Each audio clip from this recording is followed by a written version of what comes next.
The presenting sponsor of Moon Tower Soccer is FVF Law. To find out what makes FVF a different kind of injury law firm, you can visit fvf.law. Hello, friends, and welcome to Moon Tower Soccer. My name is Mike Craniola. Hey, everybody, I'm Jeremiah Bentley. I got in trouble for not using my canned line last week, so I feel very weird about that. But yes. No, I know, and I just messed it up because I did my canned Swoon Tower line that I usually do with Steph. Should we start over? No, it's okay. We'll just leave it. The show's gonna go the way it's gonna go. For those of you listening, Mike is in Florida and an hour ahead of all of us in Austin, so he's gonna have a late night. But yeah, I know the future. Yeah, this week we're gonna cover some Austin FC news. We're gonna speculate about who Austin might sign as free agents, and then Alex Franco from Mix 94.7 will be at the end of this show. But we just recorded an interview with him, sort of about his conversion to Austin FC fandom, which was a really fun interview. Yeah, super excited for y'all to hear that one. It's a really good one. Almost Swoon Tower content as far as the heartstrings are concerned. So if you're a Swoon Tower fan, you're gonna really love this one.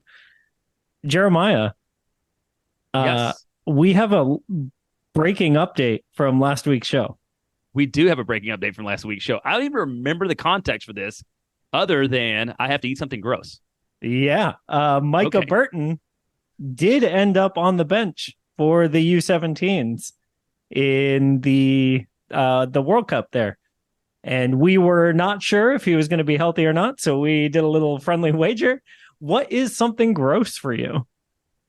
Well, I think this is maybe fairly common knowledge. Maybe you know it, maybe you don't. Jell-O is disgusting. I will never eat Jell-O in any form. I won't take a Jell-O shot. Really? It makes me want to barf the second that you can't even crunch down on Jell-O. I don't even know what Jell-O does. The second that disgusting ooze it does around inside my mouth. I don't know what it's doing, but it does this. Awful. It does. Oh yeah, that. Oh god, even the sound. No, it's terrible. Yeah. So it will be Jell-O-like, but it won't be Jell-O. I won't do that to you. Okay. Anything gross for me would have been something totally normal. Because I hate soups and I hate pasta.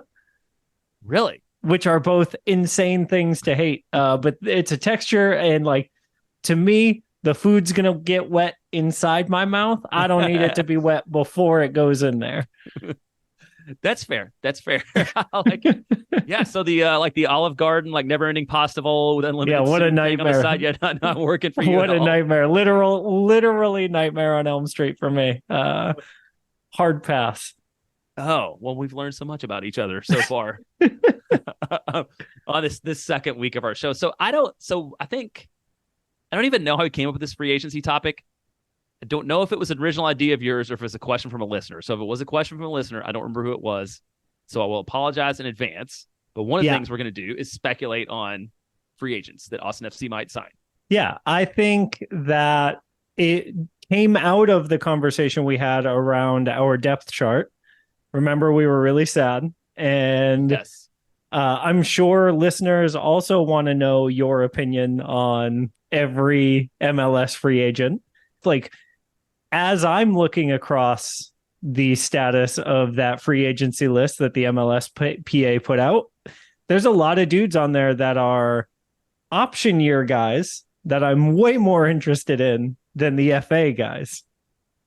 I think there's no doubt about that, which means some of these people we're going to talk about, some of these guys we're going to talk about are probably going to have their option picked up, right? And so almost guaranteed. Yeah. The good ones, right? Yeah. Any of the good ones are going to be players who are on teams who are still in the playoffs, so they haven't had to decide about whether to pick options up yet or not. And so that leaves us with the ability to select them among our top free agents. So just as a reminder, so teams are submitting roster decisions as soon as they're knocked out. Everybody has to inform the league by December 1st.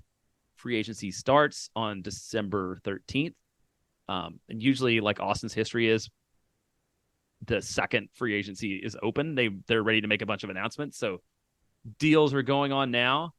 We didn't really talk about a format. Do you want to talk about needs or guys, or how do you want to do this? Yeah, so I think first we should set the kind of solidify the conversation we were having about the depth chart, right? What to you is our number one biggest need this offseason? Number one biggest need this offseason for me are fullbacks. Okay. In as much as we only have 2 on the roster, 3 if you count Owen Wolf. If you have picked, if you have picked fullback, then I am going to pick striker as the next position of need. I think that's a pretty safe choice. The annoying thing about my position of need is that it has been true since day one of this club. Right. With multiple fairly highly compensated strikers all trying and failing in that position in varying degrees, but mostly really bad. And the best news about this is that on this free agency list, Jeremiah, there is a whole slew of over 30 strikers making more than $700,000. So that is in the square of people Austin FC has been interested in. So I've got a few names for that. Is there another position of need that you were looking at across free agency besides fullbacks and strikers? I think there's a couple players that are just like good enough. It doesn't matter. And I think we both have one of them on our list, which is probably one of the guys who get an option picked up. And then this is also going to be like specific to a player, but I mean, I think there's some assistance that's needed on the wing too. At some point, it's just not quite as important as the first 2 spots, and Austin only has so much money to go around. Yeah. Yep. I agree with that. So let's get into some of the picks at fullback, since we have agreed that you got to go first, which makes that pressing need number one. Oh, I get to go first? Yeah. Who's your top fullback option on the free agency list this year? Well, my top fullback option on the free agency list this year is probably a club option player. I did not write those down on my list. I don't know if you did or not. Oh no, he is. Okay. Diego Palacios from LAFC on $540,000, 24-year-old left back. Is not a club option, I don't believe. Started 31 games, played 2,700 minutes this year for a club that's in the Western Conference Finals. Like, good age profile. Starting for a team that's a lot better than Austin FC. Like, he would be my number one option. He's a great probably going to get a big raise from $540,000. So I think if that becomes the one marquee signing of the offseason, if he is the pick. Yeah, he is also on my list for fullbacks. The thing I like about him is he's already a left back, so that would let us move John Gallagher to the right, where, being right-footed might benefit him. I think my pick for a fullback is potentially a little controversial. It's a little spicy of a pick, and that is Griffin Dorsey from Houston. Griffin. Okay, so explain that. Yeah, Griffin Dorsey is on $150,000 and guaranteed compensation, and he is 24 this year. So he's young, he's cheap, and he plays for a rival. So by weakening a rival, we are bettering ourselves in not only MLS, but also Copa Tejas, which to me, as you all know, is the absolute most important trophy of the year. Absolutely. The most important. Yes. The thing that matters to everybody, for sure. Certainly to me, it is the like bare minimum requirement of a good season is to win Copa Tejas. And so having Griffin Dorsey makes Houston less likely to win and us more likely to win. Worst case scenario to me is that we get into a little bit of a bidding war and Houston has to pay more for him, which lowers their ultimate flexibility, right? So to me, going after Griffin Dorsey is a win-win. And you're not going to touch this note that you wrote about him replacing Kippy Surfer here, or were you just saving it for something else? Yeah. Yeah, I didn't want to get too Swoon Tower on this, but he does have that blonde tied back longish hair, so we would have new Surfer hair on the team, which as you know, is another important intangible that a player can bring to the squad. Right. And the last time Austin signed a fullback from Houston, Don't worked don't really, do this. really well. Don't do this to me. Let's do that again. All right. Is there any other? How about other fullbacks you're interested in? We can pick a couple more names. Yeah, I think the name on everyone's tongue right now in that wingback or fullback position is Julian Gressel, right? I know he plays a lot in the midfield, but also has typically been kind of known as a two-way up and down the field player. He's very expensive, Jeremiah, and he's 30. He is. I'm surprised. So, yeah, he's on 884 right now. This is according to the MLSPA numbers. Yeah, 4 goals and 6 assists last year. Yeah, he's 30. I was going to say, I don't know if he's 30 right now, but I know that he will be 30. Yeah, he will be 30 before the start of the season. Those are the ages that I put down in my little spreadsheet here. So, do you think he's a player whose salary is increasing still, though? I mean, do you think Austin, is there a chance that... I mean, he was really good this year. Still really good, right? Yeah. He certainly won't come cheaper than he was this year. And this is one of the guys that I believe you put a little thing out on social media today about who people might want. Julian Gressel seemed like a fairly common name. Yeah, he was a popular choice of folks out there. There were a couple of shouts for him, which makes sense. He's really good and he's well known. And I think in MLS to be well known, that puts you in kind of an upper echelon of pay that we might not have the space for. Right. Well, that's the other. So I was watching the LAFC game.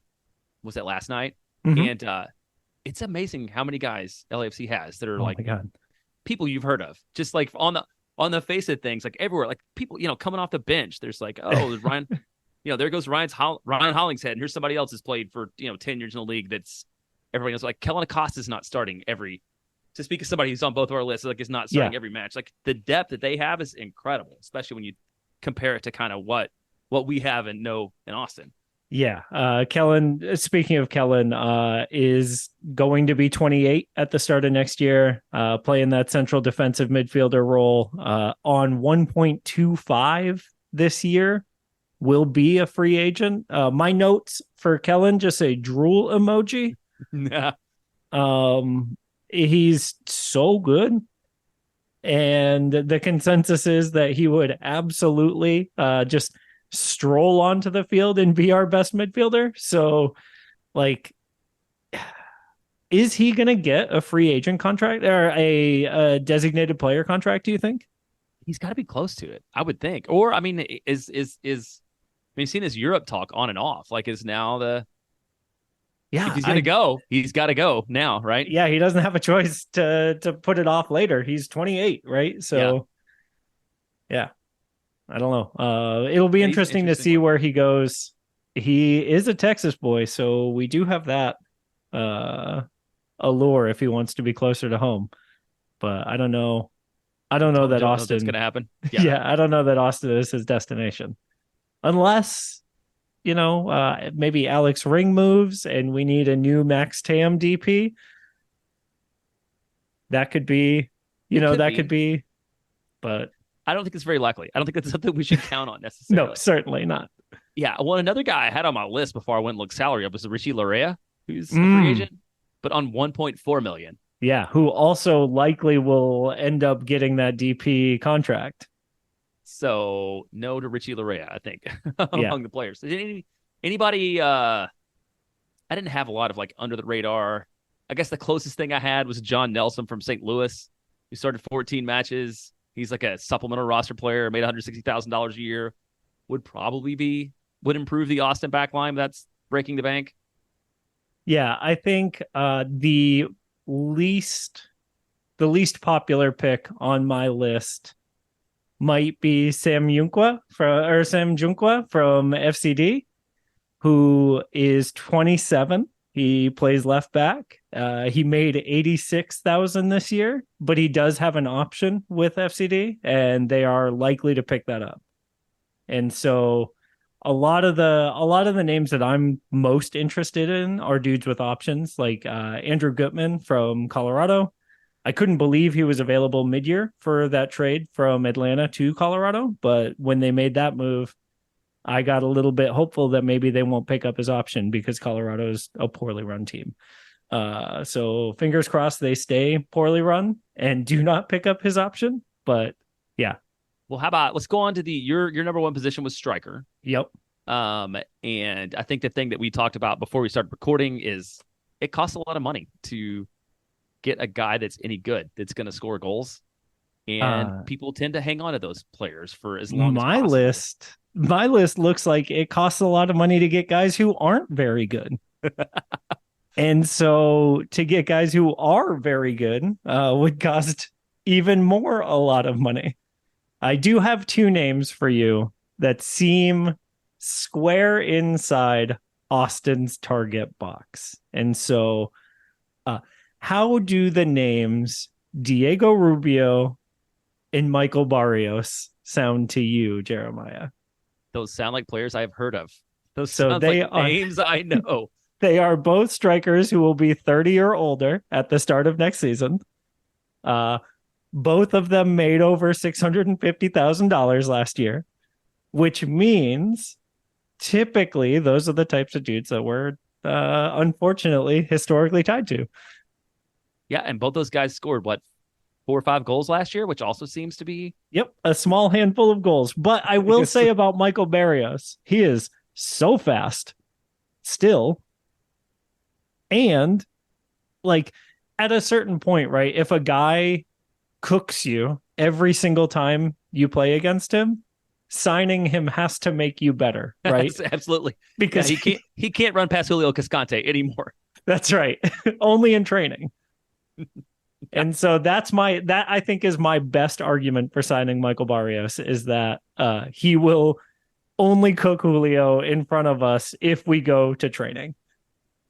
And then so that's not really like a ringing endorsement, Mike. Do you have who is your prime striker candidate? I mean, they're none of them from this good. free agency list. From this free agency list, I mean, Kai Kamara, even older, is one guy that's on the list. I guess the best prospect I could find was Danny Musovski. Okay, it's interesting to call him a prospect. He will be 28. He's 20. Yeah, okay, so he's 20. He will be 28 actually in a couple days. Yep. But compared to everybody else, he's relatively young. That's true. And cheap. Scored 5 goals last year, and he's cheap because I think he's still on the supplemental for RSL, if I remember right. Yeah, so 5 goals, 4 assists last year, played for LAFC. He's not like amazing, but the roster spend to production thing makes him the best candidate of the group of people we talked about for me. Yeah, along those same lines, my pick of this very thin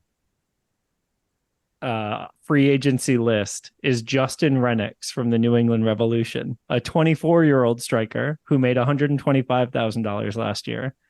I don't watch a lot of New England games anymore, so I'm wondering what his deal is. Like, was he just not playing because New England had the reanimated corpse of Bobby Wood actually scoring goals, and then also the 2 DP strikers in front of him, and Gustavo Bo and Giacomo Veroni? Or was he not playing well because he just can't make that jump up from USL to, the first team? That's a good question. Okay, so I think that the message on this is maybe don't count on a lot from the free agency fans pool. From the free agency pool, maybe probably not. Probably need to find other means of acquisition, be it interleague trade. Although you're going to get basically the same value probably on interleague trades you would for free agency, or somebody coming in from somewhere else. Yeah, certainly on the striker front, I don't know that we are going to make a big push from free agents. There are a ton of quality outside backs, and so that is interesting. I saw a few shouts for names that people know. And so one of those I wanted to call out was Fafa Pico. How do you feel about a potential Fafa Pico? Would he be the next falls off a cliff dramatically player to sign for Austin FC? Oh man, I feel like he might be. He's still fast though. He's very fast. He still has his speed. So this is not a possibly a Gyasi Zardes losing the 1/2 step that he had left in him and not able to meet the ball anymore. Like he's still very fast, but I mean, he's not been amazingly productive at any single point in his career either. But compared to some of the other guys, like sure, he'd be fine. And then there was that rumor on Instagram of Chicharito warming up in that or working out in that green shirt, which is also his national team color. and sharing that, green looks pretty good on me. So how do you feel about a Chicharito Austin FC signing? We were linked with him back before we started the club. Oh yeah, Anthony Precourt went on what was it, like Chris Bill's podcast back when it existed, I think, and talked about him. He seems like he's still going to be very expensive and just old, just not that productive. Coming off injury, very expensive. Like, yeah, this is not where I would invest my funds. Yeah, I looked at that list of names and I made a column that was big names I don't want. And he was second on my list behind Carlos Vela. So I would agree with that too. Carlos Vela didn't even. Yeah, my list of names of guy included both the Seattle guys. Yep. Yeah, I don't want Vela. Nico Ladero coming to our team. Too old. Yeah, or Rui Diaz, right? Because he's had a contract too, I think. Also old. Yeah, also old. Yeah, or Carlos Vela or Chicharito. I'd say it's time to let that pass. Yeah. Darlington Nagbe was a name that I've seen floated. I feel like we have Nagbe at home. You know? Yep. And again, 11 years younger. Yep. And so he's not on my list. I also would not like Kai Wagner on our team. Speaking of outside backs who are very productive, I just don't think he's a culture fit for our team, especially after the recent allegations on field during the playoffs. That does not seem like a fit for our club or our culture. No, it does not. I agree with you. One name that was available in the expansion draft that we have not talked about is CJ Sapong. CJ, yeah. I because he is a name, and I was sort of interested in him, and when looked at his production, and it's not very good either. No, also old. Also old. Yeah, this seems to be a theme. I feel like we're seeing a trend here. You know who's not very good and young? Mackenzie Gaines, because I've also see his name from time to time, but he's only 25. He is only 25. He only made $100,000. And he only had 1 goal and 1 assist. So I think our club could aim a little bit higher for 2024. Yeah, I think so too. Well, are there any other guys that we left out? Look, we named a bunch of guys. Yeah, we named a bunch of guys. We talked about a bunch of guys. They're all kind of a bunch of guys, except the people at the very top of the list that we're going to be competing with 28 other clubs for. Yeah. So we'll see how this goes in free agency. I really hope Roto has his Roto decks fired up and ready to go for the start of free agency and international windows.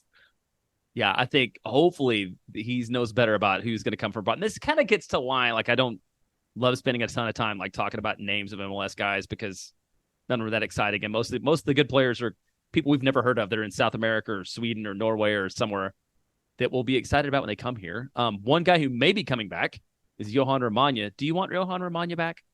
I want Jhohan Romaña's smile back.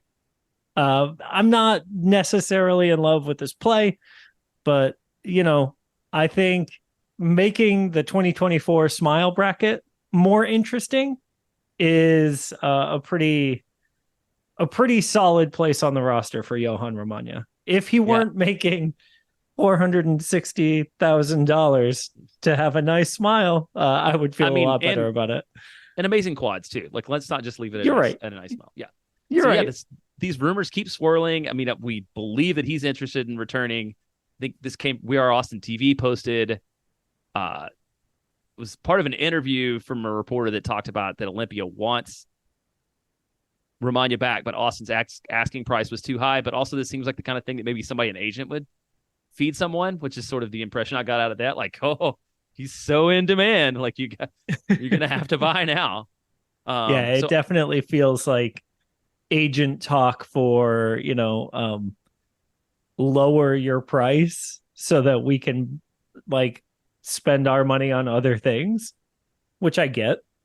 But also, if we would use our buyout on him, would it be better to get more than zero? Yeah, I still think I would rather get something for him and preserve that flexibility. Yeah. Yeah. And then so we talked about Alex Ring last week a lot, and is like automatic trigger. And somebody asked Phil West and Verde All Day about the chances that Alex Ring would be back. And Phil thinks it's about 40% chance he's with the club at the start of the year and about 15% he ends the year in Austin based on nothing but a hunch. I was surprised by that. Like, I feel more confident that Alex Ring is going to be around the whole season than Phil does. I certainly think he'll be around at the start of the season more than 40%. I think I would be surprised if we carried him through the rest of the year. But I do think it would be weird if he didn't start the year with us. Although, like we talked about a minute ago, if we're trying to clear space so that we can sign Kellen Acosta to be the Alex Ring Memorial Max Tam DP, then, Alex Ring can't be here for someone else to fill that spot. So, and he's definitely an upgrade over Alex Ring right now. Not that there are many upgrades over Alex Ring, but But you think this is one? I think that is one, yeah. What about you? What would you put your percent at? I would say 100% chance he's here at the start of the year, and like 50-50 on whether he's here after the window. And I think this was Phil's point. It is a little bit dependent upon if anybody comes calling for Owen Wolf or Danny Pereira or both. Because then you need the midfield depth, and maybe you're less likely to ship Alex Ring out than you would have otherwise. Yeah, I honestly hadn't even considered that, right? Like, if Owen has a breakout start of the season, he could very easily see himself moving to Europe before the end of the year. And then we would absolutely need to keep Alex Ring. Yeah, totally. All right. Well, that actually fills me with a little bit of positivity. And I think we can carry that through the ad break. What do you think? Okay, let's do that. Yes, that's right. Let's get this thing back on track. We'll take an ad break. We're going to cover some more news. And we'll turn it around here for you all in just a minute. Moontower Soccer is brought to you by our friends at FVF Law, the official injury lawyers of Austin FC. FVF is a different kind of personal injury law firm dedicated to community, transparency, and client education. And they sent my aunt, who's an FVF client, a very comfortable t-shirt to thank her for being a client last week. So they also know quality merch, which I always appreciate. Absolutely. The first thing I worry about with my personal injury law firm is how nice their t-shirts are. This puts me at ease, Jeremiah. Now you got it covered. Yeah, absolutely. Yeah, I think I'm going to go to fvf.law to find out what makes FVF a different kind of injury law firm and why understanding my legal options can dramatically change the outcome of a case. Once again, that's fvf.law. Amplify Credit Union is a member-owned financial cooperative that served the needs of Central Texans for over 5 decades. Amplify's team lives and works in the community, making them the experts on how members can achieve their financial goals. What makes Amplify different? No bank fees. Amplify is the first financial institution in Texas to put an end to bank fees. In 2022, Americans paid almost $8 billion in overdraft fees alone. Millennials pay an average of $336 a year in bank fees, which works out to 6 Austin FC game tickets. per person per year. You'll pay none of those bank fees with the Amplify Credit Union. Amplify membership is open to any Texas resident. Learn to trust your bank again at Amplify Credit Union. To learn more, go to www.goamplify.com/moontower. And our premier sponsor, McGuire Woods Consulting, helps companies and nonprofits navigate the political process near and far, from local Austin politics to state Austin politics to federal politics in Washington, through lobbying, communication strategies, and general advocacy. With offices across the country and in 10 MLS cities, including Austin, Houston, and Dallas, McGuire Woods Consulting is solidly verde and black. Learn more about our friends at McGuire Woods Consulting at mwcllc.com. All right, let's cover some more Austin FC news.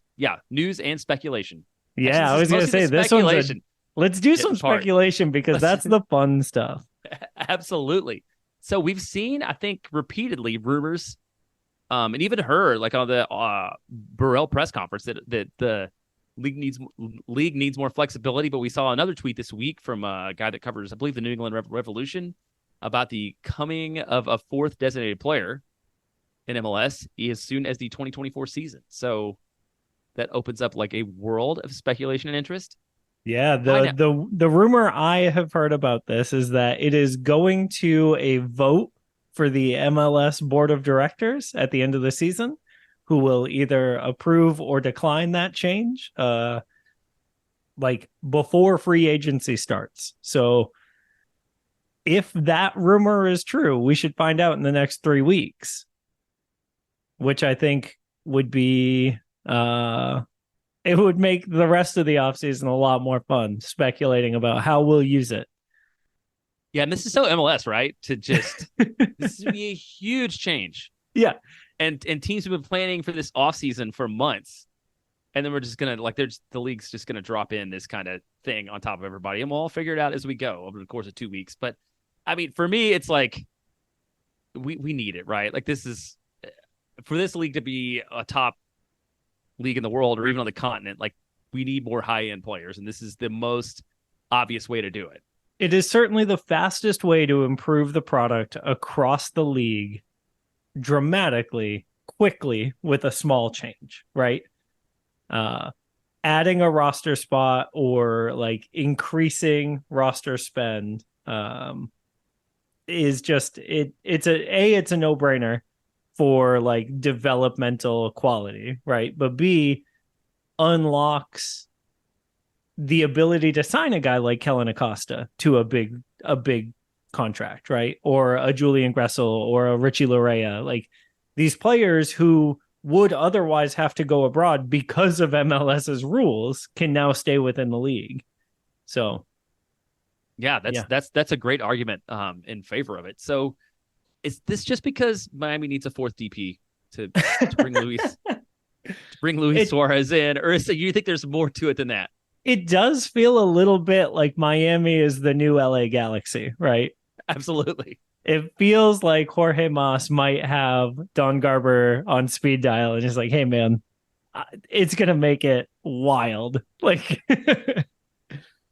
but I mean, it's also like you have to strike while the iron's hot, right? And Messi coming to the league, for everything else it's done, has put a lot of eyeballs on MLS. And so it would behoove the teams and the league to try to capitalize on that right now and set themselves up for 2 years from now when Messi is fading, right? Yeah, and I mean, the rumor is that the numbers sort of behind the Apple TV signups and subscriptions and things have borne out that their interest in the league is growing. And one, you have to take advantage of Messi while Messi's hot. And two, this all comes down to 2026. And like, if this league is ever going to be a big thing in the world, like, it's got to be in the next 3 years. And hopefully the owners have gotten the message that investing up front is smarter than like somehow waiting for the interest to get there to spend more money, right? Yeah. Which seemed to be the way it was before. It's like, no, we're going to wait till we get more TV viewers and then we'll spend money. It's like, no, we have to get to spend money to make money. Yeah. Scared money don't make money, right? Absolutely. Yeah, that worked out great for that guy. But so one of the questions that I think comes up naturally, right, is, okay, this fourth DP spot, is it just going to be one of your 30 roster spots is now not just a senior roster spot, but DPable? Or is it going to be maybe we have 31 roster slots? What do you...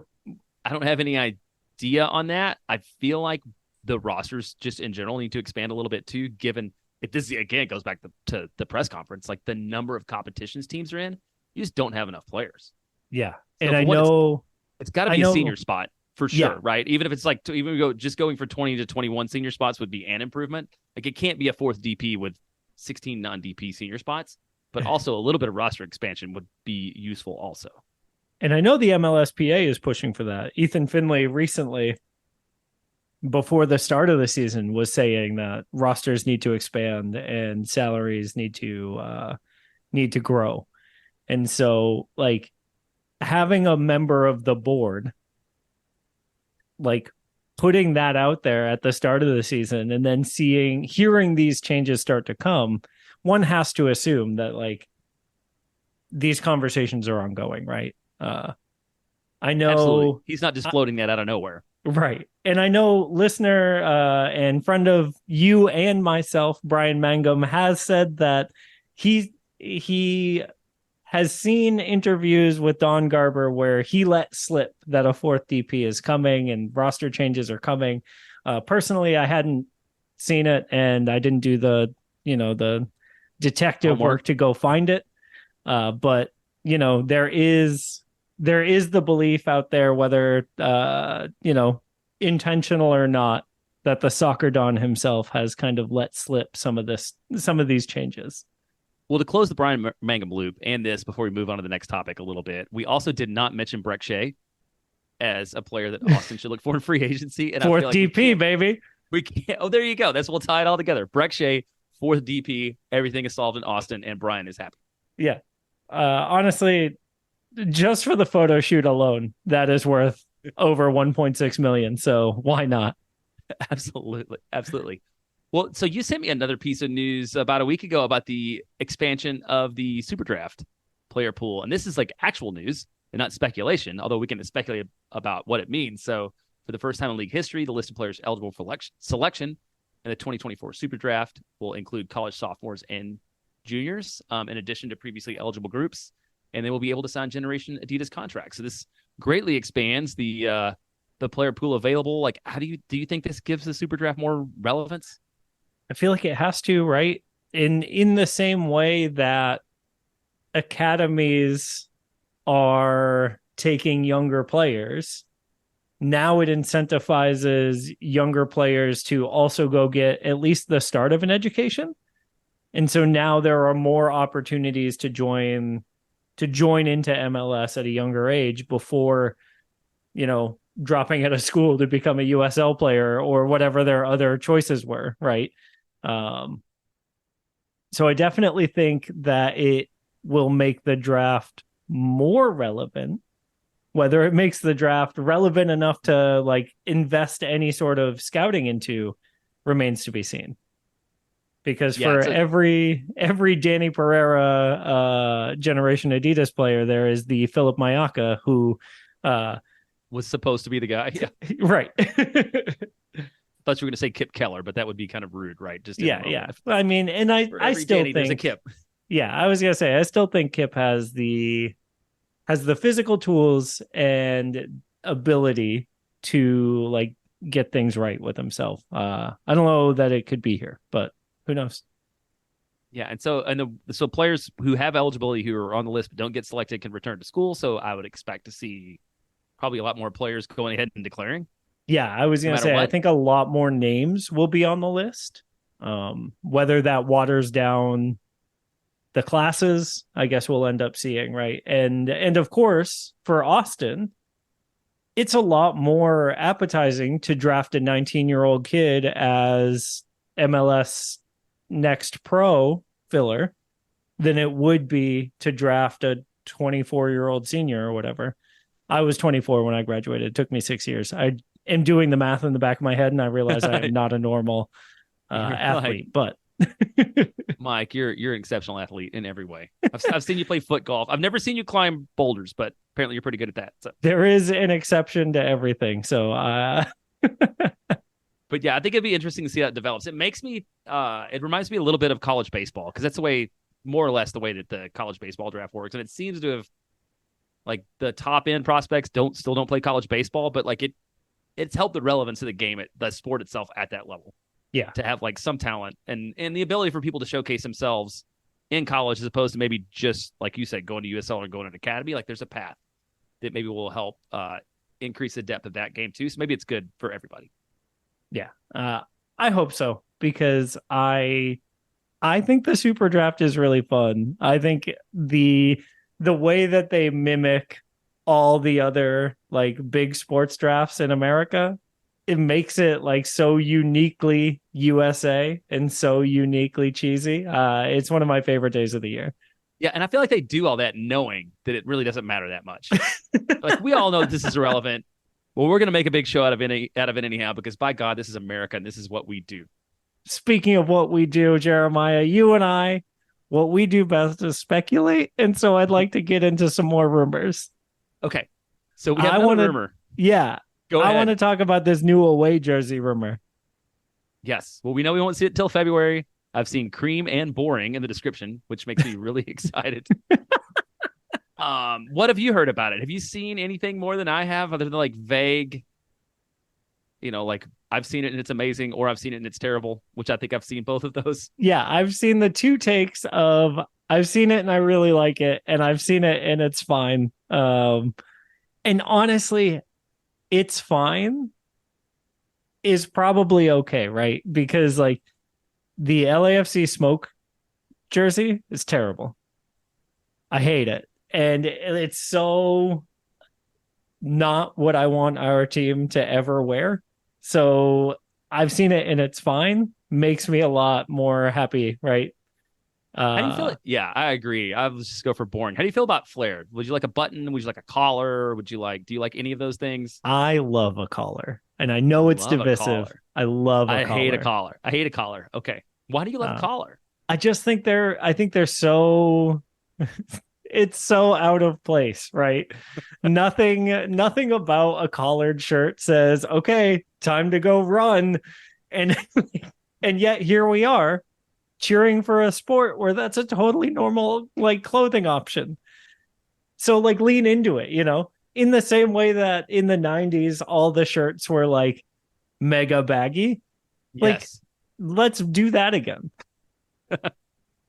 I don't know. I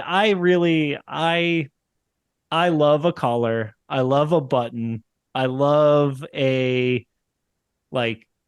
more it looks like business casual wear, the funnier it is to me. Like if you could get a full button up uniform, like an old timey baseball wool uniform, I would be full in. That's another thing about soccer too, right? Every other sport in the world, like the uniforms are the same, right? They all, the NFL, everybody has a collar. They don't like every NBA jersey, like the actual physical design of the jersey is exactly the same. Like only in soccer does every team just do whatever inspires them in whatever way. I love it. Kind of wild. Yeah. What about you? What is your ideal away shirt? I think about this a lot. Because I hated the white one. Oh, worst collar? Way worse. That collar is way worse than a collared shirt collar. You have to agree with that, right? Yes. That one was that was a bad one. It was like a faux collar. Yes. Even the Sentimiento kit, which I love now, I was not in love with when it came out. So now the fact that it had a moon tower on it probably had a lot to do with my deciding I loved it. It's fair. Yeah. And I got a call from the club. They're like, it has a moon tower. It's not your moon tower. I'm like, man, it kind of looks like my moon tower, but okay. It kind of looks like our moon tower. Yeah. It kind of looks like our moon tower, but okay. I'm not going to say it's our moon tower. So I don't know. So I think I'm with you. Like I've just something boring that I grow to love will probably be fine. I really hope it's that leaked ACL kit that never came out. Oh man. The one remember with the that one. squiggles down the chest. Oh, yes. Yeah. It's so cool. Like in the ACL colors, I love that shirt so much. I was so sad it never like made its way onto the shelves. I really hope that, or something like it, is our shirt for next year. But I wouldn't expect it. I wouldn't. You know what? I'm expecting it, Jeremiah. I'm expecting it to be the ACL kit. I want you to eat a big bowl of pasta if you're wrong about this. We'll see. We'll see how this goes. Can it at least be Patrice's? Sure. Whatever you want. Great. I think that one more. This is not Austin FC news, but just one little bit. The U.S. national team is going to play a game in San Antonio on January 20th at Toyota Field. This is part of like Camp Cupcake, MLS guys, youth players. Are you going to go? I mean, I'm kind of interested in seeing like the U.S. national team play in a 8,000, 9,000 seat stadium. Yeah, I was going to say, I love the idea of them playing in this tiny park. I think that's so cool. And my hope for this, and I've said this a couple of times, is that dudes like Brad Stuver get a chance at a camp like this, right? Camp Cupcake is always the U.S., B team, C team, people they just want to like give a cap to. And I can't think of someone who deserves it more than our goalkeeper. But I realize that, I'm pipe dreaming here. I'm a little homering, but that's okay. Because like, how sick would that be to go down and see our keeper playing for the U.S. men's national team? That would be it would be amazing. And to be able to do it like right down the road. So yeah, I will love to see it. I'll probably go and watch. I mean, we're kind of suckers for games that are the games we can travel to that are kind of close by. I've got a lot of I got a lot of emotion about the last time I went to San Antonio and watched a game. That's fair. Being the U.S. Open Cup match a couple of years ago. So I feel like I'm owed looking some to redemption. Exercise some demons. Yeah, maybe get some redemption too. So yeah, I think it'll be fun. And I think the move, I don't know if this is like a long-term move to smaller stadiums for these kinds of matches, but that makes sense. Like don't play in front of 8,000 people in a 30,000 seat stadium. Like, right. So they are playing the Slovenian national team too. And since it's not an international window, is there a chance? You gonna send Jhohan down there? Is there a chance that Jan Kolmanich's first like real minutes post surgery come in San Antonio? Do you think that's possible? I feel like if he was healthy, it's entirely possible. Right. Like, it's not a FIFA window. So, like, how many Slovenian players are available? Yeah. Like, you go down the list and you're like, okay, all of our players are playing in European leagues. Why not? So. Okay, I'm sold. You convinced me, Mike. If he's healthy, I would be surprised, but not shocked if he were to be named to the squad for that. The Slovenian squad. Yeah. I mean, it wouldn't be an unprecedented, right? He's played. Yeah, he has played. Yeah. And he's played during FIFA windows. So like when they had other people available, he's been selected. Even with other options, they've gone for him. Yeah. And we'll have Kellen Acosta as our fourth DP. And so it'll be great. Yeah, he'll be there from the US side. Yeah, I like that you're like manifesting this into existence. I'm down with it. Listen, he's so cool. And Swoon Tower content would go through the roof with Kellen Acosta. Absolutely. His style is so good. Jeremiah, let's read some ads and then get to this interview, because I feel like if we do this anymore, we are going to do a full Swoon Tower interview. And so I think Alex is the perfect cap to this episode. Absolutely. He's kind of swoony too in his content, so it works. Truth. Moon Tower Soccer is brought to you by Covert Ford. The Coverts have been meeting the needs of local car buyers for 114 years because of their service, financial expertise, and support after the sale. In addition to supporting car buyers, Covert's an important part of the soccer community and the official automotive partner of Austin FC.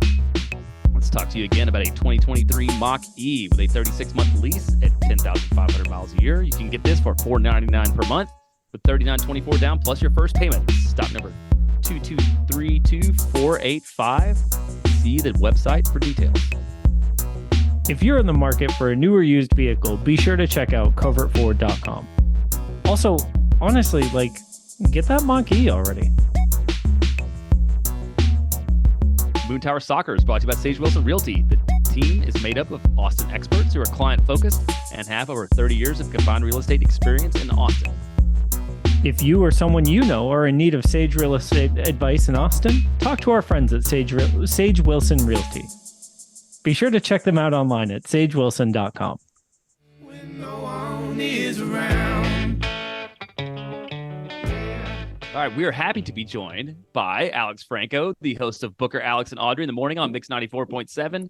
And I think we can frame this appropriately, an emerging Austin FC fan. How you doing tonight, man? Man, you know what? It's so funny. If you had asked me a year ago if I would be doing this with you guys, I never thought I'd be on y'all's podcast, especially talking soccer. Never thought I'd be a soccer fan, and I am now. I'm sold, and I appreciate you guys taking time. I appreciate Jeremiah reaching out and wanting to have me on, because I think I have a story that, it's basically I apologize to soccer back in March because basically, well, first I need to apologize to my friends. I have some really close friends that are big Austin FC fans, and they've been since day one. And ever since I came on board this March, they think I'm the jinx why they did so bad this season. And rightfully so, because a ton of every team I kind of follow, every team I'm involved with whether it be NFL, baseball, call it, when I become a fan, they go downhill. You know what I'm saying? So they think it's my fault. So I want to apologize to them. It's not my fault. And that they're jealous that I'm going to be on with you guys. When I told them to be on, they're like, really? I'm like, well, I got a story to tell, man. So in a nutshell, tell them to be guys, more interesting, right? Right. Well, here's the thing. I was that guy growing up that was like, so I grew up in El Paso, Texas, in a border town, and all of my boys played soccer. All my friends were all into soccer. They were, high school soccer team, going to state. I never played soccer. I knew it. I did it. I played when I was a kid. But I just never did. And following World Cup, following teams after, it was tough because growing up, the people that I surrounded myself made me feel really stupid about when it came to soccer. I didn't understand it. I had questions, and it was they were in their own world. They had no time for me. I felt honestly, they were super snobby and not welcoming at all. And I was like, well, screw you guys then. I was like, I don't want to be a part of it. And that's just how I've been. And that's how I was growing up. And I was just I don't want anything to do with soccer. And I was that guy that was 1-0. Woo, I mean, everyone knows that person. And I'm going to admit, I was that person. And then it took my 9-year-old son, who's 9 now, just turned 9 in September. He didn't want anything to do with soccer. His sister was playing. He would sit in a wagon and just watch her and be on his iPad. And then World Cup happened in December, and he goes to a dual language school, and all his boys, they play soccer. So that's all they were doing at lunchtime. They were just playing in recess, playing soccer. And he got the bug, man. And so, then we're getting up early and watching games or matches. I'm still learning that. Can I say games or matches? I mean, we're very language ambivalent. Whatever you want. Yeah, we're descriptivists on this podcast. Okay. So we would get up watching matches and just, it was just amazing. I mean, the final, you saw Argentina, and it was wow, damn, and you saw the rating. It's oh, geez, this thing's bigger than life. This is the world. And it's I was okay, I'm in. And then my son was let's go Austin FC action. Let's be a part of it. And I'm I'm in. So before that, though, he got all into Premier League. And I'm oh, damn. Okay. And I was well, now I feel really dumb. I don't know anything about I'm going to roll with you. But here's the funny thing. He would wake me up every weekend, at 5 a.m. or 6 a.m. to go watch Premier League with him. And how do I tell my 8-year-old, no, let me sleep? I'd be okay. And we'd go to the other room and we'd watch. And thank God he picked Manchester City as his team. And the reason I say that is because I surround myself with teams that don't win for a very long time. And I did not want him to go through what I went through. I was okay. I didn't know anything about Manchester City. So I'm watching, damn, these guys are pretty good. Okay. And then he got hooked, I got hooked, and we both found ourselves waking up and watching this. And I'm like, I'm in. And then here's what got this is I'll never forget the moment. The first match I went to at Q2. And here's the thing, I've been in Austin forever. When I mean, I remember when when Austin FC president was Andy Loughnane, right? Mm-hmm. Correct? Mm-hmm. He was making the rounds, doing press for the team prior to the team even being here. Nicest guy, super cool. We hit it off. He was cool, and he's like, "You got to get to a match one day." I'm like, "All right, I will." I saved his number, saved his card. I never went for the first 2 years. The funny thing is, though, he my wife's name is Andrea, and her nickname's Andy. So I remember this happened last year. This is kind of like the start of our Austin FC adventure. Last year, I was sending my wife a text of some pants my son wanted for Christmas. I said, "Hey, Jake wants these. Here's the link. We should get them." I typed in Andy, and I meant to send it to my wife, but I sent it to the president of Austin FC at 9:30 p.m. on like a school night. And I'm like, I asked my wife, I'm like, "Did you get the link?" And she's like, "No." "Did you send it?" I'm like, "Yes, I sent it." And then I looked at my phone. I was like, "Oh my God." I was like, "Oh my God. Oh my God." I was so embarrassed. I felt like a 14-year-old girl, like in a boy, like, "Oh my God." I didn't even go to your games, and here I am texting you for pants. Dude, like, here's the thing. I think this is never, I deleted it and I said, "This has never happened. If it's on my phone, it didn't happen." And then I swear I hear ding, and I'm like, "Ugh." And I look at it, and he texts back saying like, "Oh, those are cool pants, man. You should get them." And I'm like, and ever since then, I was like, all right, this guy's pretty cool, man. This guy's pretty cool. Well, again, of course, being in media, you want to like try to get the freebie, like, "Hey, need some tickets." No, that's not how I roll. Like, I pay for everything. I'm never gonna. I hate asking for favors, stuff like that. And Andy did bring up, he's like, "Have you been to a match?" And I'm like, "No." And he's like, "Oh my God, you got to." And I'm like, "I'm gonna get to it. I'm gonna get to it." So come March, my son and I, and my wife and my daughter, who's 6, we bought tickets for the first game. And y'all, I kid you not, I remember when we parked and we walked in through the what's that back end? Not the front main entrance. Is it the north end or south end? What is it? Southwest there? The southwest entrance, yeah. We were walking up, and my son's like, "Let's go when the gates open." I'm like, "Okay, it's going to be early. It's going to be dead. Whatever. I've been to sporting events. I know how this is going to go." I walked through the gates, and I looked around, and I can't make this up. I was like, "Oh my God, this is freaking amazing." I mean, DJ going, fans are packed there, the lights, it's just like, oh my, I've never been into Q2, and I'm like, oh my God. And no joke, y'all, I felt like love, like immediately.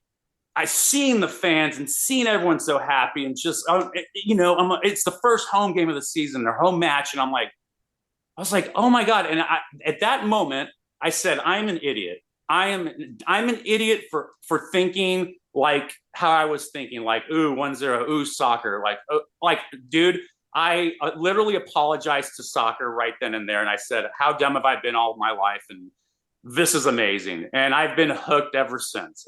I never thought as a grown adult that I could find something to get me so excited again. It's crazy. It really is. I love this story. I also love that you nailed my follow-up question was going to be like, okay, cool. We heard the story of you getting into soccer. Now, like, tell me about Austin FC. Specifically, this year was a pretty tough one. What was it like being a new fan this year compared to, you must have known, right, that 2022, we were really pretty good. What was that expectation like? So so I'm gonna tell you right now, that first game or first match, it's when Urruti scored, like, I guess the last minute, and they won. And so here's the thing. So I know that everyone I talk to has season tickets. I kid you not. They all have season tickets, or they have a friend, or they share, and it's like, okay. But I know there's a waiting list. but I would never get season tickets because I feel like I mean, literally, I cannot go to every game, or every match. It's impossible. And honestly, it's priced. The prices are amazing. I'm gonna tell you, people complain about pricing at events. I've been to events where it is really expensive for food and beverage. I mean, I remember going to when AT&T Stadium opened up, Jerry World, and it was priced insane. A family of 4, there's no way you could go to 1 or 2 games. That's it. I try to get to as many as possible. We try to go to once a month, just because I want it to be something special for my family. I don't want my kids to think like it's there and just, whatever, we're going to go. So we go for the experience. Like we'll splurge for tickets for, like, we sat in the, which now I know is the family section. I'll explain later how we found out it was the family section for the players. I believe it's 118. So we sat first row, and we paid, it was like it was $100 some bucks or a ticket. But this is the thing: we're not going every day, Right. And I want my son to feel that energy, be on, the field basically.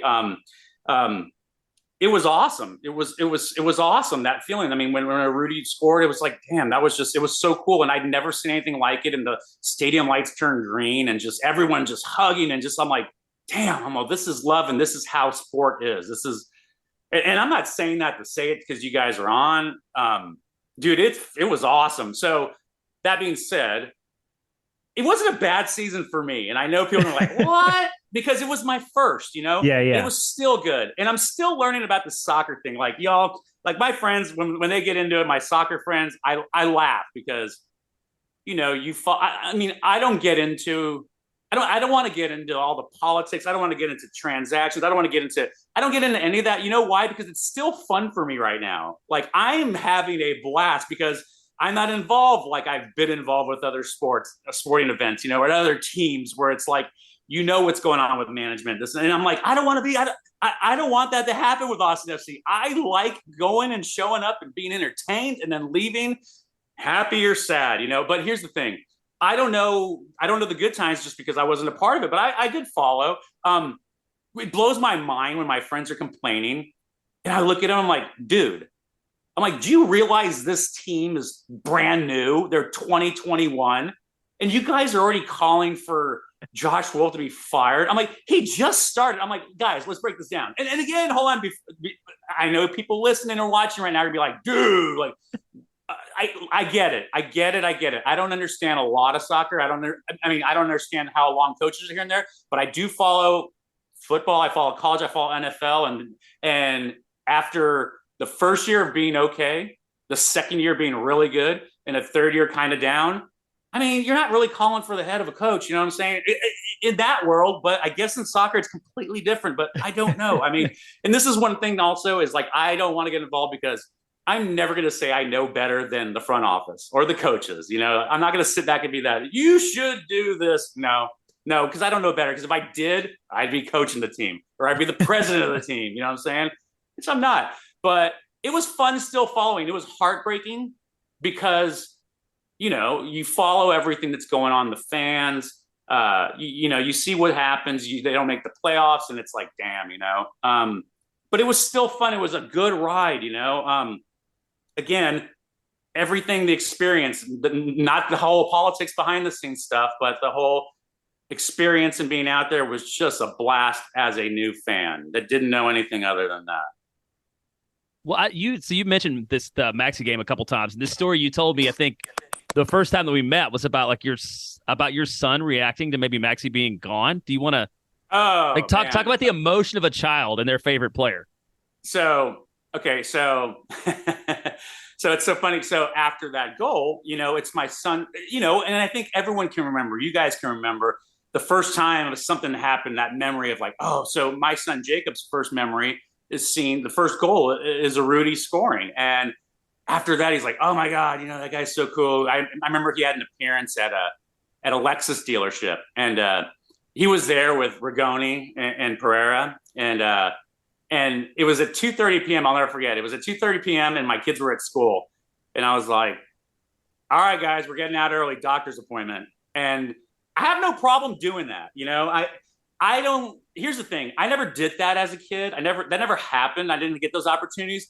But you know what? I want my son. I want my kids to always remember that kind of thing. They were the only kids there. It was funny. I mean, hey, you live once, and what could you be possibly learning at 2:30 p.m. in third grade or second grade? You know what I'm saying? Come on.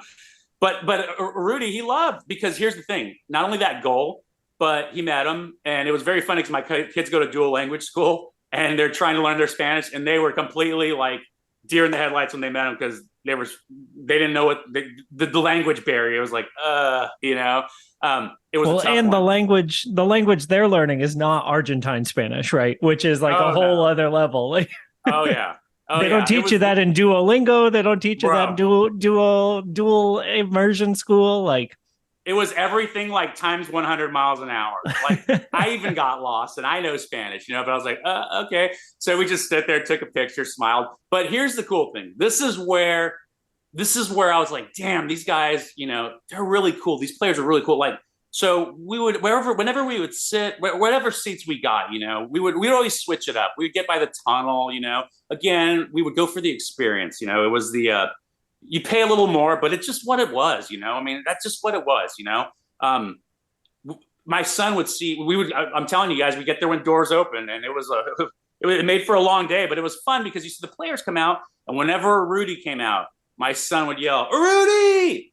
Every time a Rudy would turn around and wave to my son, no matter what. And I was like, that's cool. And here's the thing, like, I know there's a lot of, I've seen it with Austin FC players at these like meet and greets and stuff like that. Like, there's the parents that get involved and want to get in the picture and, use the kids to get like all close to the players and stuff like that.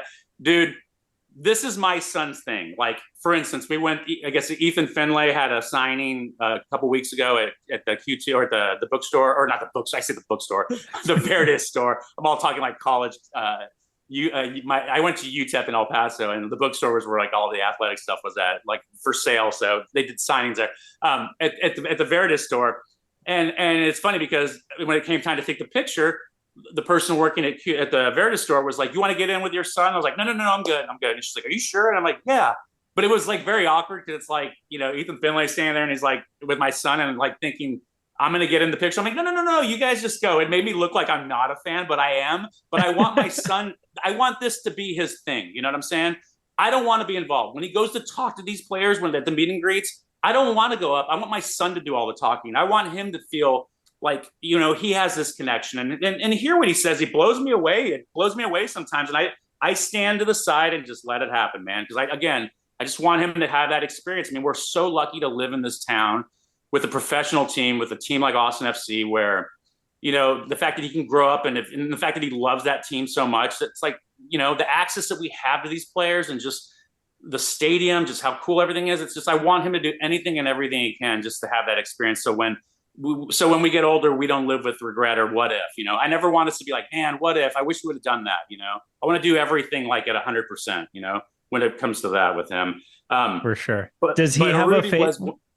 But a Rudy one was one of his, like, because again, the wave, every time. So when we heard a Rudy was leaving, it was crazy. I was driving him home from school, and I looked in the back, and my son was like crying, and I was like, what happened? And he was like, I don't want a Rudy to go. And I was like, oh man. And that's when I explained to him, I was like, it was a good teaching moment of like, hey,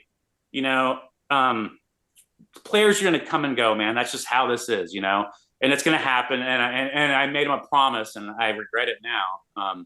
But I said, wherever Rudy goes, if you want to see him that bad, we can go see him wherever he's at, So he said, okay, cool. So I'm hoping, I don't even know where he's going, but I'm hoping we don't need a passport or anything yet because we don't have it for him yet. And I was going to say, if he signs with Newell's Old Boys again, you might be taking a trip to Argentina. Oh man, I know. But he has his core. He has his core players, and Brad Stuber was his day one. My son wanted to be a goalkeeper, and we met Brad a couple times, and that, I mean, that dude is as genuine as OG as it comes. Like, I mean, that was the first player I met, and I'm like, damn, it's like, it reminds me of like back in the day when we were doing when I was on when Brad Womack, The Bachelor, lived here in Austin, and this is like 2009 or something like that, and we had him on our show, and him and I ended up becoming friends, and he was always so nice. He's so nice, and it's like you'd always be like, there's something weird. What? He's too nice, And it's crazy because when people are so nice these days, and they really are, it's weird. Like there's something wrong. You know what I'm saying? It's like they cannot be just nice. And that's what Brad Stuver was, at least to us. It's like anytime I bring up Brad Stuver, everyone's like, oh my God, he did this. He does this for the community. I mean, that's a good dude. So I was like, okay, all right, Jake, you're Brad Stuver, good pick, good person to like. But he did want to be goalkeeper. And my son started playing soccer. And I'm going to tell you right now, as a parent, it made me sick to my stomach watching him be a goalkeeper because it's so much pressure. Like, it was just like, it was nerves. It made me sick to my stomach all the time. It was like, I never would want to be president. I would never want to, of the U.S. I would never want to be a head coach of somewhere. And I would never want to be goalkeeper because it seems like you get gray really fast and you're hated and you're loved within seconds. You know what I'm saying? You should listen to the interview we got to do with Brad's parents on Swoon Tower, the sister show, where they talk about a lot of that growing up. You might be able to find some gems in there. Seriously, it made me sick to my stomach. And then so my son's playing like in a rec league because he didn't know if he wanted to stick with it or not or try it out. So then there was this kid that's really good at goalkeeper. And I was like, thank God. So my son he changed positions. He switched positions, and what's funny is before he started in March, he never played soccer before, so he rolled up to this rec league. I mean, after World Cup and all these kids were into it. I'll never forget. The coach asked him, and I was off to the side. The coach asked him, like, "Hey, son, have you played soccer before? Do you know how to play soccer?" And my son said, "No, but I learned it on YouTube." And I was like, "Oh, I did that," and I'm like, "Oh my God." But then afterwards, coach came to me and he's like, that's a good thing. That's a good thing that he's watched YouTube and he's watching this. And I told him that he watches Premier League. And I know everyone toots their horn about their kid. They're so great, this and that. My kid is not great. I mean, but here's the thing, because I don't want to say he's great. And then people see him and he's like, he's not that great. He's watched so much like Premier League. He watches like MLS all day. He watches YouTube shorts. He can see the game completely different. So he wanted to play midfielder. And so coach asked him, he said, hey, who's your favorite player? Is it Messi or is it Ronaldo? And Jake said Messi because he likes to pass the ball and doesn't want to just score all the time. And I'm like, damn, who's this kid? My son wants to play midfielder, wants to get the ball to the strikers, wants to feed the ball to the kids on his team because he said no one else has ball control like him. And I'm like, damn, okay. And coach said the same thing too. I mean, it's like it's so funny. Like when Busquets came over to Inter Miami, my son was like, wanted the Busquets jersey. And I'm like, who wants a Busquets jersey, bro? Like no one. I mean, I'm like, but he loves his play and just that style. And my son's long and lanky. And look, if he sticks with it, great. But I mean, I love the fact that he watches the game. And this is the thing. This thing where it goes back to Austin FC. My son's watching this game and he's just looking. And I want him to learn the game. Here's the thing. He's not going to be and if he is, great. I should never knock it. And look, I hope he becomes a professional one day if he wants to. But let's just be honest. It's probably not going to happen. But you know what? One day he could be a coach. One day he could be a part of a team and work for a team. The fact that he sees it I always said in the NFL, I never want to be a quarterback. I'd always want to be the backup quarterback because you see things differently. And then afterwards, you have a longer career because you're going to be either a coach, an assistant, or you're going to be working in the booth. You know what I'm saying? Because you see things completely different. I mean, you're not in the heat of it. You're seeing everything go down in that position. So you memorize the position. You know it left and right, but you may not be the best at on the field playing it, but you know it and you can teach it to other people. So that's the thing. It's like if this soccer thing doesn't work out for him and he doesn't end up being a professional player, hey, all good, because he could be a coach if he wants to. Watch, he'll change and want to do a complete different career next time. But going back, so Stuver was one of his guys. When he stopped playing keeper, he still likes Stuver, but he loves Gallagher. And it was funny, man. We had he bought an Irish flag or an Ireland flag, and his grandmother bought it from Amazon, and so we took it to the game, and we went to one of the meet and greets at the Verita store, and my son talked to Gallagher, and he was like, "Hey man, I'm gonna have a flag at the next game. Look for me if you score." And John was like, "Yeah man, all right, I'll look for your flag. You know, cool. Where are you sitting?" And my son said 118. Okay, cool. So it turns out after the match they had lost. I forgot what match it was, but they had lost. I think it was the Seattle. Did they lose Seattle here at home? Probably. Off the top of my head, I can't remember. No, it was Seattle. We lost a lot of games this year. No, so at the end of the match, we're hanging out, and my son in that section, you know, all the kids go up to the rail to get autographs because the players go, because I didn't realize that the family of the players sit in that section. So my son's holding the flag, and you know, the players are talking on the field, and I told my son, like, "Hey man, I don't think these guys are going to come up." And I said, "Don't be sad if they don't want to come up and sign anything. You know, it was a rough game, and you got to understand that, you know, it just happens. You know, just if they're, you know, you're sad they lost. How do you think they feel? You know, inside too, they probably feel just as bad, and they don't want to get up for, you know, taking pictures and signing stuff."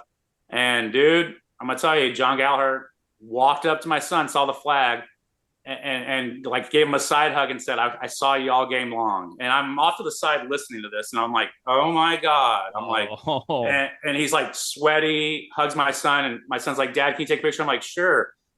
Took a picture, and I'm like, oh my God. I'm like, these guys just lost. They got their heart broken. And then he comes up to go and do this. Like, that just as a father, that meant the world to me, just seeing the man do that. Just like, that just made his year. And then the crazy thing is that, so John Gallagher's, like, his wife and his parents were sitting behind us the whole time, and we had no clue. We found out when he went up to talk to him, and we're like, oh, and his dad saw the flag the whole time and loved it. And I'm like, oh my God, like, it's just weird. It's just the access and just how close it feels so good and so right. I don't understand how people could not be a fan of Austin FC, man. I mean, just those little moments like that, you know? All right. Well, let's wrap it up. So other than like listen to Alex, Booker, and Audrey on 94.7 every morning, like what closing thoughts do you have for us? Well, it's funny. Well, I will say this. So two things. Number one, the whole Josh Wolf thing. I know there's the movement to get rid of him. I know that there's people that give him a chance.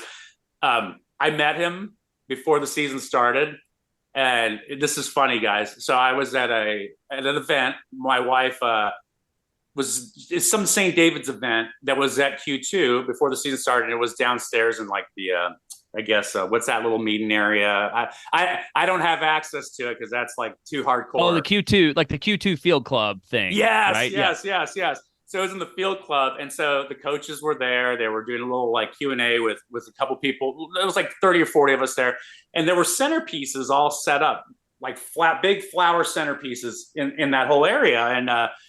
And my wife is a fan of taking the centerpieces at the end of events because she says that she tells me they're going to throw them away anyways. We should take them home, and I'm like, that's so embarrassing. No. Stop doing that. But guess who has to carry them out? I do. So any event we go to, and there's centerpieces, floral arrangements. She's taking them, and I'm carrying them out. But then it starts everyone taking a centerpiece. So there were centerpieces in the lower level. So at the end of the event, my wife's like, "Go get that one over there." I'm like, "Oh my God, are you serious?" So I walk up to go get one, and I turn to the left. And I kid you not, Josh Wolf's wife is making him take a centerpiece. I stopped and looked at him, and I'm like, "Hey," I'm like, "Are you taking that centerpiece?" He's like, "Yeah." And I'm like, "Is your wife making you that?" He's like, "Yeah." And I'm like, "Mine too." And we just started dying laughing. And my wife was like, "Can I get a picture of you two holding the centerpieces?" I was like, "Please do." So on my Instagram, you got to dig deep. And I completely forgot about it. But like a little bit before March, there's a picture of myself and Josh Wolf holding the centerpiece. And I'm like, that guy's my guy. Again, it has nothing to do with soccer. The fact that my guy is taking a centerpiece with me, I'm going down in flames. He's going down too. I'm like, we got each other's back, bro. We got each other's back. That might be the best reason to be Wolf in of all time. I mean, it's a safe. I mean, you know what I'm saying? There's no political, no nothing behind it. It's just like, hey, man, Why you like Josh Wolf? He takes centerpieces from events, bro. Thank you guys for having me on, man. I really, really appreciate being a part of it. Thanks, Alex. I loved it. It was a delight. Yeah, this has been awesome, man. Thank you. I love sharing the story with you guys. Thank you guys so much. I love what you do for the community. All right, thanks, man. Have a good night. Later, guys. Well, you don't need words to tell me things that drive me wild, right out of my brain. Well, you don't say it. What a good interview. Alex, thank you so much for being on the show. We really appreciate you spending your time with us, telling those stories, giving us a little look into your family life. Yeah, like Mike said, who knew the radio guy could talk? But there we were. It was great. I loved it. Yeah, we should have known ahead of time that this would be a super enjoyable, really fun interview. But here we are. Check out the show notes. We will link to his Instagram if I can find the picture of him. Oh, he's texted me the Instagram link, so I'll send those to you so it's over. So we've got him. But yeah, there's a picture of him and his son is John Gallagher. And then one of him and Claudio and Josh after stealing the centerpieces from an event. Yes, perfect. And we have come to the end of the show. And so I want to, first of all, thank Jeremiah and Landon for letting me get called up to the big leagues again here. I was joking that I'm riding the bus between the minor leagues with Moon Tower and the major leagues up here with Moon Tower. And it's been fun to be on a two-way contract the past couple of weeks. So if you've liked the show, reminder, rate, review, subscribe, wherever you get your podcast. Every single one of them counts and helps our audience grow and exposes more people to the club. If you didn't like the show, rate, review, and subscribe with 5 stars and say that Landon is a better host with Jeremiah than I am. There you go.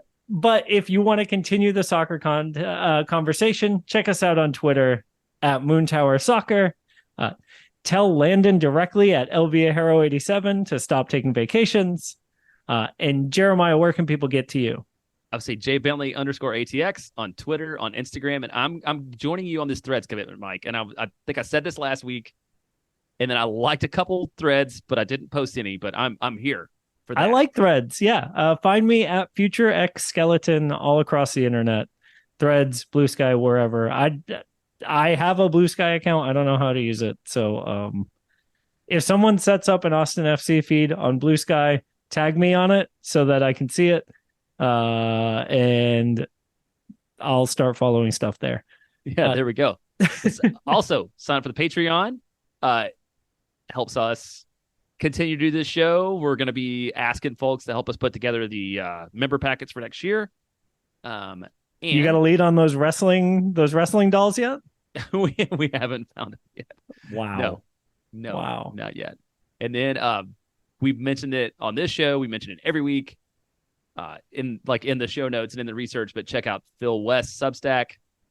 We believe there's still 20% off at verdeallday.substack.com/moontower. Take us home, Mike. I don't know the ending to this. Every time Landon does it, I let him do it because it just says, thanks so much for listening. We'll be back next week with the latest in Austin FC news. Until then, ... And I don't know what comes after the ... I'm Landon Cottam. Oh, wait, I'm Jeremiah Bentley. And I'm Mike Cragnola. We'll catch you next time. When no one is around. Beautiful. When no one is around.